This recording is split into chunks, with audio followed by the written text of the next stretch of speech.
The only solution is going to be the gold standard, and it's coming. It's coming. It's just going to take a while. What they're doing is they're waiting for the critical mass to form around the BRICS nations and all their various associates, like 40-something nations. This video is brought to you by Reluctant Preppers.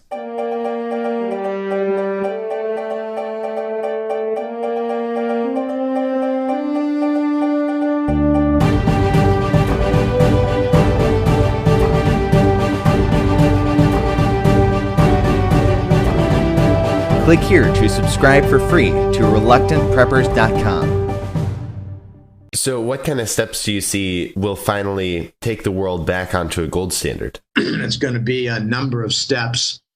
I like to remind people who say, well, you've had no progress on the gold standard in all these years, Jim. You talk about gold standard, you sound pretty stupid. You know, I make fun of a lot of critics of me because I've got a lot of correct forecasts, and they're not small. They're not like, it's going to rain tomorrow. It's more like QE is going to have QE2, then QE3, then QE into infinity. I said when they did taper talk that they would take that back in a matter of months, and they did 2 months later. Now they talk about tapering, but they're lying and they're hiding their QE. We've got many steps. They're laying groundwork, and the hardest part for these Eastern nations is developing the connections. If you're going to have a gold standard, that means your currencies are going to be gold-backed, which means that your currency markets must be linked tightly and securely and with integrity to your various leading commodity markets, which means that your Forex currency market must be tightly and accurately, securely linked with the crude oil market, with the natural gas market, with the gold market, and with the silver market. Those four, the two energies, the two precious metals, must have their markets tightly linked with all the currencies. And these currencies are all in trouble now because they're paper-based. And when you don't have any foundation and hard asset behind a currency, there's always something behind a currency. They like to say that it's fiat, it's confidence-based. That's really not accurate. It's just a popular description. By default, it's their debt. For the United States, it's a Treasury bond backing for the dollar. For the euro, it's a euro bond. For the British pound, it's the UK gilt. For the Japanese yen, it's the Japanese government bond, the JAG bond, JGB. By default, they're debt-backed currencies. So step number one, it's the arrival of all these different yuan swap facilities, and they're going to merge into a fully convertible yuan currency. And they're talking about a June, might be July, launch of the Shanghai Free Trade Zone. This is a very, very big event. It's where the yuan is going to be fully convertible. By that I mean, you want to convert your yuan to New Zealand Kiwi dollars? Okay, fine, you can do so. You want to convert to Colombian pesos? Fine, you can do so. You want to convert to Thai baht currency? Fine, you can do so. You want to convert to something, say, minor, like, Indian rupee. That's not real minor, but Indian rupee. Okay, fine, you can do so. You can't right now do many of those conversions of the Chinese yuan, because the Chinese had not set up their global yuan-based capital account. The launch of the free trade zone in Shanghai is the coming out party for the fully convertible yuan. That's the first step. I've got 5 steps here. The second step, you must have much more prevalent energy trade, oil and gas, in the yuan currency. The yuan currency is not going to replace the dollar as the global reserve. It's going to be a caretaker. It's going to be a temporary solution to get off the toxic dollar, because the Federal Reserve is printing money with abandon, bailing out their buddies in Wall Street, because because the Fed is stuck with their 0% interest rate, and because the U.S. government is using SWIFT code bank transactions as a weapon. These sanctions are being used as a weapon. So it's like the dollar is going to be taken away off the table from global trade, and replaced on a temporary basis with the yuan currency. It's kind of like you kick Richard Nixon out for his corruption and you put in Gerald Ford and you wait for the next elections, which happened to be the Kennedys' half-brother, Jimmy Carter. All right, so that's another story all in itself. The third step is the institution of the gold trade notes. Trade operates on letters of credit. Between nations, there are important letters of credit that stipulate the forex transactions, the currencies. If it's between Walmart and a supplier inside the United States, there's a different kind of letter of credit, and it has to do with commercial paper and various types of financial instruments that assist that process, like Greece. That's with an A, not the nation Greece. All right, so these gold trade notes are going to later morph into, I think, not morph, but be interchangeable with the gold-based yuan currency. So you're going to have gold trade notes acting as letters of credit. You're going to have the gold trade notes interchangeable with short-term Chinese government bonds, because they're going to start backing their bonds with gold. That's why Russia and China are being so vilified in the press right now. They want to get rid of the dollar and put in the gold standard and come out with a gold-backed yuan and a gold-backed ruble currency. The fourth step will be the BRICS nations, Brazil, Russia, India, China, South Africa, and their legion of associate nations. I'm talking nations like Iran, Indonesia, Argentina, lots and lots of little nations like Vietnam and Venezuela. These are BRICS nations in associate status. They're going to start coming up with a construction of the gold central bank. And I'd like to just mention here on your show that I have a theory that I explained in my May gold hat trick letter report. There's a lot of talk about the Belgian U.S. Treasury bond account that's showing $400 billion worth of U.S. Treasuries. I've got a theory that the Belgian bulge, as I call it, which is kind of a repeat for the Battle of the Bulge in World War II, took place in Belgium. So we got a second financial war Belgian bulge. I think it's designed as collateral for sourcing the BRICS central bank of gold. That's my theory. We might expound on that a little bit later. The fifth step, although that's a very big thing to interject, the fifth step will be the return of the barter system. It's going to flourish. You've already got the stepping stones, as I like to call it, with the yuan swap facilities in place, but there are going to be like 3 levels of it. It's going to be at the upper level. It'll be like in nation to nation. For instance, I like to use the example of Bolivia trading with China. Bolivian output shares with China, sends to China shiploads of iron ore, copper, maybe some silver. So a lot of raw materials, metals from Bolivia. Well, what comes back from China? Electronics and stereos and housewares and clothing and a lot of different things. All right, so nation to nation barter. And then the lowest level, I'll get to the middle in a minute, the lowest level will be retail. And you're going to have these credit cards that they're not going to be extended credit. It's going to be more like debit cards. You load them up, and on a shared basis, you have tens of thousands of participants loading up their debit cards, and the managers of the system buy gold as the backing for the barter-based system at the ground retail level. At the middle level, you'll have vendors and suppliers and companies and big conglomerates, rather, and company to company. So at the highest level, it's nation to nation. The middle level, it's company to company. And they're going to be using these gold trade notes. And they're going to have to put up collateral. And if they don't put up collateral, they don't play. So the big rule from the barter system and the gold trade system with trade notes is if you're a deadbeat nation and you have huge deficits, you're not invited.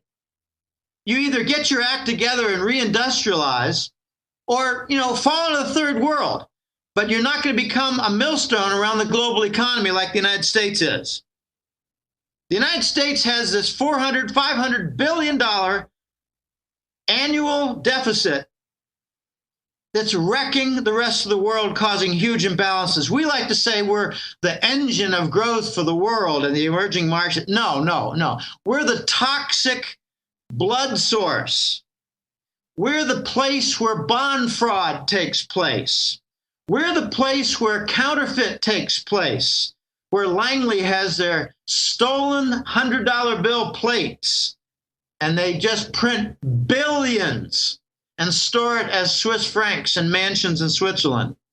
No, the United States is the bloodsucker of the global economy, and now they're the residents of the dollar cabal that prints money like 23 trillion in two swaths to their own directors. That's how I think the gold standard is going to come back, in steps.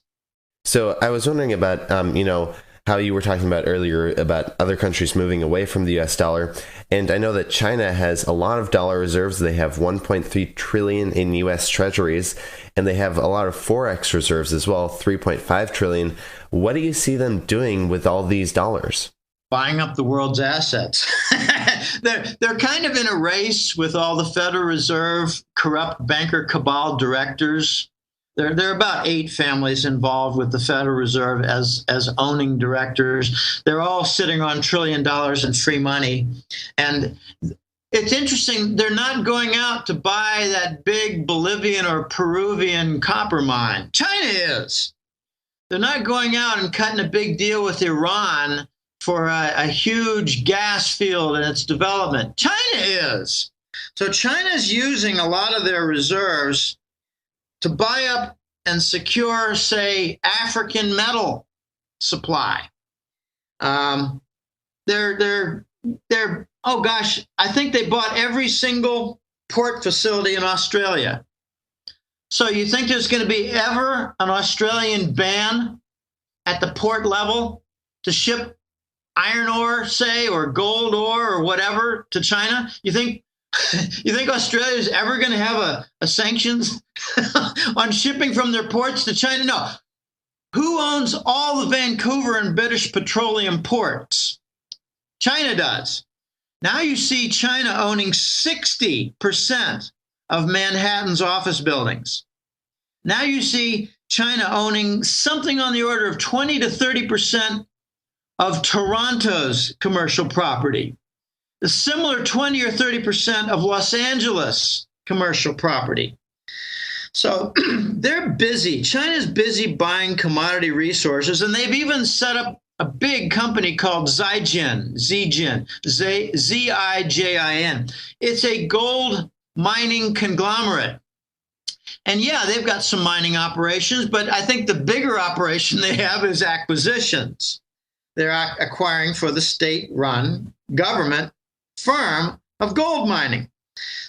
China has huge asset purchases. They're buying up some of the liquidated Brazilian offshore drilling equipment from Batista. Whenever you see liquidations, just look for the Chinese entities. They're all over the place. China's locking in Africa. They've got recent deals with Tanzania, Nigeria, and Kenya.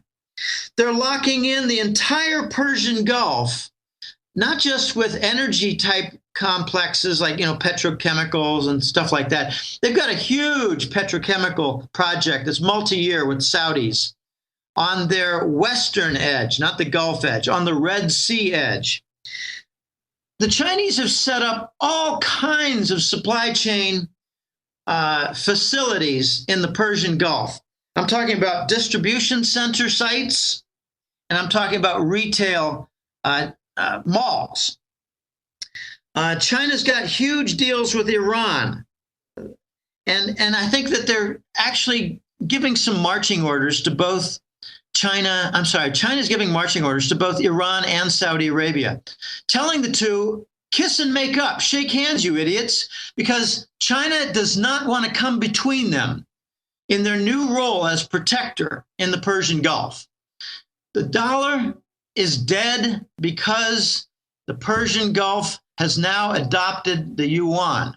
Watch to see very soon the Saudis announce that you don't need to pay in dollars for crude oil out of Saudi Arabia. In fact, you can pay with any currency. They're going to crawl behind the Chinese wing and the Chinese naval destroyer floating in the Gulf. Furthermore, Kuwait, Oman, Qatar, Bahrain, all these countries in the Persian Gulf, they're going to do the same thing. And OPEC will no longer be a dollar-denominated tool, and the Russian Gazprom, which is setting up its own nat gas co-op, the nat gas co-op is going to eclipse the OPEC and bring about the petro-yuan standard, which is a poor name because it's going to be more like gas. It's going to be the gas yuan standard. But petrodollar is such a standard phrase for the de facto standard supporting the dollar, set up by Kissinger as agent for the Rockefellers, as the primary owner in the Seven Sisters of the big Western oil companies. The petrodollar has been such a fixture that the analysts like to use the phrase petro-yuan, and so do I, because it means replacement of the petrodollar. China's doing a lot of things. They're all over South America. China's now got some big energy deals involved with Peru and Chile, not just Brazil. So they're really taking control through trade of one continent after another, when the United States likes to come in and, reaffirm their military deal. Notice that Obama had the Trans-Pacific Partnership, a lunatic trade organization for the Pacific, the Eastern Pacific and North America and South America. It's going to go nowhere. It's just going to fall apart. He made a big trip, and Japan said, no thanks. Korea said, no thanks. And after 2 episodes of HARP-based hurricanes in the Philippines decided, okay, whatever you want. We're tired of all this. You want a bigger military pact? Fine, you got it. So what's the Trans-Pacific Partnership, the TPP, going to be? It's going to turn out to be nothing more than a military Asian contract. So that's what China is doing. They're slowly converting. You might think that they're rapidly winding down their 1.3 trillion in treasuries. No, it's very slow, very slow. They might be pledging up to $100 billion for the BRICS Development Fund. I think that they have been talking about doing half of it. And that BRICS Development Fund is going to convert treasury bonds into gold bullion for the BRICS nations. That's why the United States is so opposed to everything Russia and China is doing, because they're developing a parade.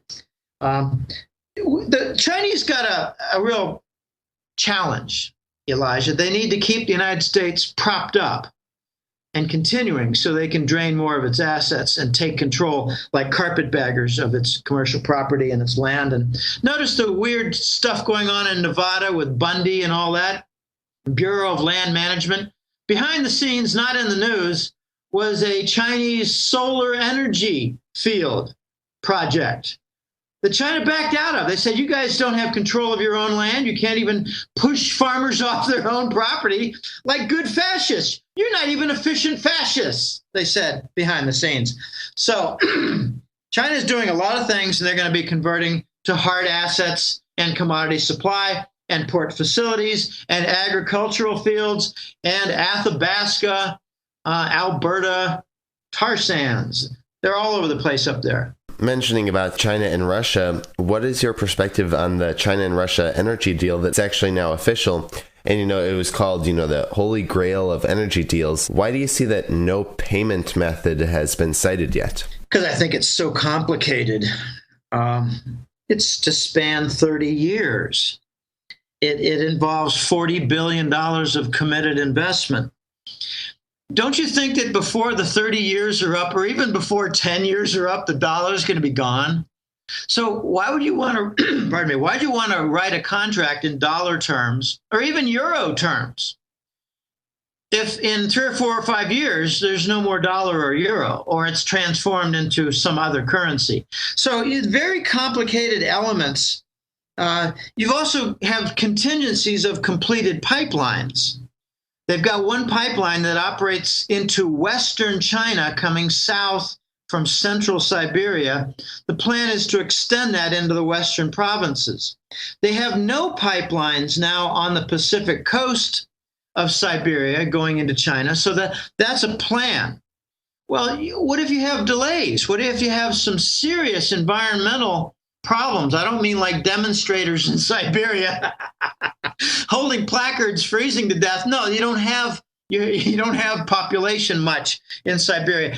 By environmental problems, I mean like, well, you got a frozen tundra, and in the spring, you just can't, it's not passable. So how are they going to build the pipeline? And if they're a little bit behind and they encounter swamp, just tough things, challenges for the pipeline. There might be some investment blocks. It could be that, say, China and Russia want a contribution from India. And maybe India is obstructed by the United States, so they don't come through on their piece, so a delay in a pipeline. You don't want to have firm stipulations of a very long-term contract if so many pieces for environment, for pipeline, for investment, for other things have to come into place. So keep it liquid and don't talk about it. And there's another, I think, a hidden reason.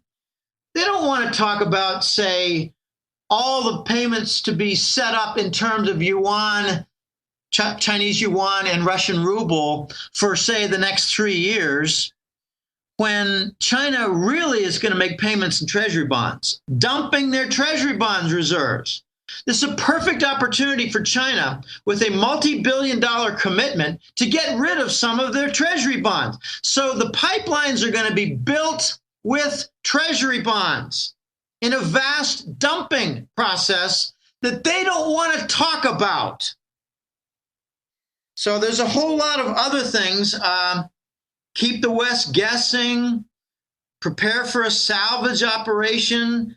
Don't make firm enemies with the United States when they're trying to buy some San Francisco commercial property. I think we're going to talk about in this contract, we're going to have yuan and ruble payments stipulated, but done in treasury bonds, converted immediately by Russia into more gold to supply the BRICS central bank. There's so many contingencies here. And, the Chinese don't want to declare war. They just want to conduct the financial elements of war in getting rid of and supplanting the dollar. That's what this is all about, Elijah. Let's get rid of the dollar. Let's replace it with something more healthy. And speaking of that, about China and Russia, dumping U.S. Treasury bonds, I know you've mentioned in a different interview that it seems like the Federal Reserve, to kind of offset Russia's dumping of U.S. Treasury bonds, correct me if I'm wrong about this, but the Federal Reserve is kind of laundering money through Belgium. Did you want to explain a little bit about that? Hey everyone, that's it for part 2. Make sure to subscribe here so you don't miss part 3.